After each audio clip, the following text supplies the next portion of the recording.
अधिकारी। राष्ट्रीय बाल स्वास्थ्य कार्यक्रम में मेनली 0 से 18 साल के बच्चों की हम हेल्थ स्क्रीनिंग करते हैं।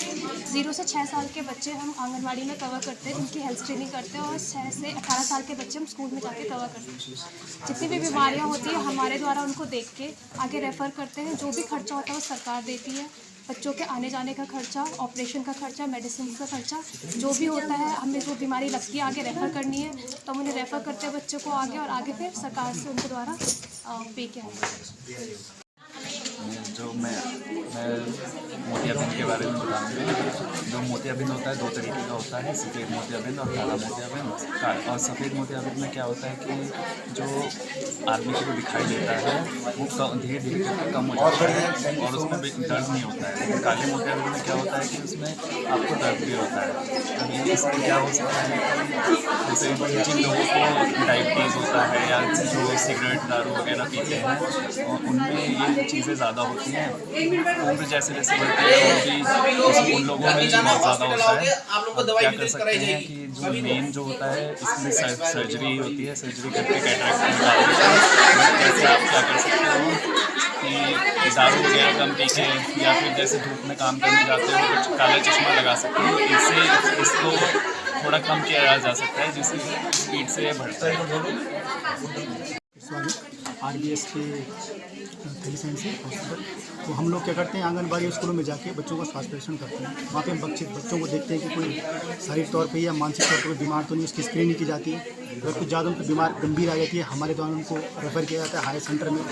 जब वो जाते हैं हायर सेंटर में तो सरकार के द्वारा इनको आने जाने का खर्चा मिल जाता है, और जिसके कारण से हमारी कोशिश ये रहती है कि हर स्कूल में जो ये थैलीसेमिया का क्षेत्र है इसके विकास करने में, इसमें हर बच्चा स्वस्थ रहे, बीमारियों से दूर रहे। तो ये हमारी पूरी कोशिश की जाती है इसकी टीम के द्वारा। कराया जाएगा, लेकिन जब वहाँ पर देखा कि आप लोगों की अधिकता होने के कारण वहाँ पर नहीं करा पाए, तो सवेरे ही मैंने जब वीडियो साहब से बात करी तो उन्होंने हमको यह अलॉट किया। धन्यवाद करता हूँ मैं पत्रकार महोदय आसाराम पोखरियाल जी का कि आपका समय समय पर हमको सानिध्य प्राप्त होता रहता है। धन्यवाद। मैंने सेंटर पैठानी में पोस्टेड हूँ। जैसा कि आज आपको पता है कि हम आशा संवाद कर रहे हैं, तो मैं बेसिकली आपसे क्वेश्चन पूछूंगा, कुछ क्वेश्चंस, ठीक है। अगर हम किसी को किशोर अवस्था में किसी भी किशोर या किशोरियों को कुछ परामर्श देते हैं तो हम कौन कौन से परामर्श देंगे?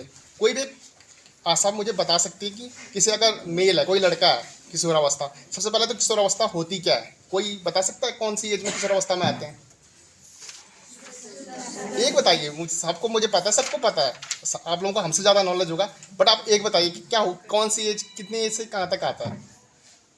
एक बताइए। अभी सब बता रहे थे 10 से 19। ठीक है, 10 से 19। तो ठीक है, आपके पास कोई मेल लड़का है, आप कोई लड़का या लड़की है, आपको उसको हेल्थ का एजुकेशन देनी है, किशोर अवस्था से स्वास्थ्य से रिलेटेड कुछ बताना है, तो आप उसको क्या बताओगे? कोई भी एक बताइए। कोई ऐसा नहीं है कि मैं आपसे क्वेश्चन कर रहा हूँ, बट ये कि जस्ट मैं आपसे पूछ रहा हूँ कि आपको कितना नॉलेज है। कोई बताइए। जैसे कि किशोरावस्था में शरीर की वृद्धि बढ़ना जी, जैसे घुटनों में, हाँ जी जी, आवाज में भारीपन आना, ये सब किशोरावस्था में। ठीक है, वेरी गुड। सर्वप्रथम जो ये प्रोग्राम स्टार्ट हुआ था, ये 2014 से स्टार्ट हुआ था। वैसे भी प्रीति मैम ने आप लोगों को गर्भवती हैं तो उनको टीका लगाना चाहिए, तो उनको हमें टिटनेस के टीके लगाए जाते हैं, जो कि 2 टीके होते हैं। एक तो हमें स्टार्टिंग में लगाया जाता है, जैसे उन्हें पता लगता है कि वो गर्भवती महिला है तो एक स्टार्टिंग में हम उसे टिटनेस का टीका लगाया जाता है, और एक उसके तुरंत मतलब 1 महीने बाद में टिटनेस का दूसरा टीका लगवाया जाता है, ठीक है। और एक होता है टिटनेस बूस्टर का, जो कि हम जो महिलाएं होती हैं, गर्भवती होती हैं, उनका जो बच्चा अगर 3 साल से छोटा है तो हमें उसे क्या करते हैं, टिटनेस का बूस्टर टीका लगाया जाता है, ठीक है। जो वो टीका लगाने आते हैं साथ साथ में हमें उनका क्या करते हैं पता है, उनकी सारी जांचें भी करनी पड़ती है, जैसे कि उसका वजन, मतलब उनके जैसे वो मंथ आगे आगे बढ़ती जा रही है तो क्या उसके अकॉर्डिंग उनका वो वजन बढ़ रहा है कि नहीं बढ़ रहा है, कि बच्चा मतलब अंदर से वृद्धि कर रहा है, कहीं कमी तो नहीं है उसके अंदर कोई, ठीक है। और उसके क्या होते हैं, इनके बाद उनकी सारी जांचें की जाती है, जैसे हीमोग्लोबिन की जांच की जाती है, उनके बीपी की जांच। जो टॉपिक मुझे मिला गया है 100% गर्भवती महिलाओं को और शिशुओं का टीकाकरण, ठीक है। अब आपको तो पता ही है, हम आशाओं का आपका एक बहुत इम्पोर्टेंट रोल होता है इसमें 100% टीकाकरण में हमारे साथ, क्योंकि आप ही हैं जो हमें बताती हैं कि हमारे आपके क्षेत्र में कितनी गर्भवती महिलाएं हैं और शिशु हैं जिनको हमें टीका लगाना होता है, ठीक है।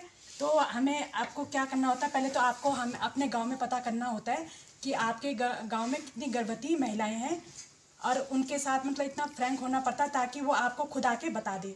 क्योंकि ज़्यादातर गर्भवती महिलाएं क्या होती है, हमेशा छठे सातवें महीने में बताती है, या तो बताती नहीं है शर्म के मारे कि मतलब वो गर्भवती है, जिस कारण क्या होता है उनका टीकाकरण लेट में होता है, और इनसे मतलब जो सुविधाएं हमें स्वास्थ्य मतलब सरकार के द्वारा उन्हें दी जाती है, इससे वो वंचित रह जाती हैं। तो इसलिए क्या करना होता है, पहले तो उनको मतलब एक मित्र की तरह उनके साथ व्यवहार करना चाहिए। उसके बाद क्या होता है कि उनको पता लगाना चाहिए कि वो कोई गर्भवती तो नहीं है। जैसे अगर वो कोई गर्भवती है तो उनको सबसे पहले उनको पहले से स्टार्टिंग से बताना चाहिए कि 3 महीने से पहले से अंदर ही उनको क्या करना चाहिए, आपको बता दे, ताकि जिस कारण क्या हो सके उनका मतलब एक तो स्टार्टिंग में हम जो 3 महीने से पहले होते फॉलिक एसिड गोलियाँ दी जाती है वो मिल सके, उनका नाम जो आंगनबाड़ी केंद्र होता है उसमें रजिस्टर्ड हो सके। एक प्लेटफॉर्म जो हमें दिया है यहाँ पे अपनी बात को रखने का, अपनी बात को आप तक पहुँचाने का, आप उसके लिए बहुत बहुत आभार व्यक्त करते हैं। हम CSC थैलीसेमिया की टीम से आपका बहुत बहुत आभार व्यक्त करते हैं सर।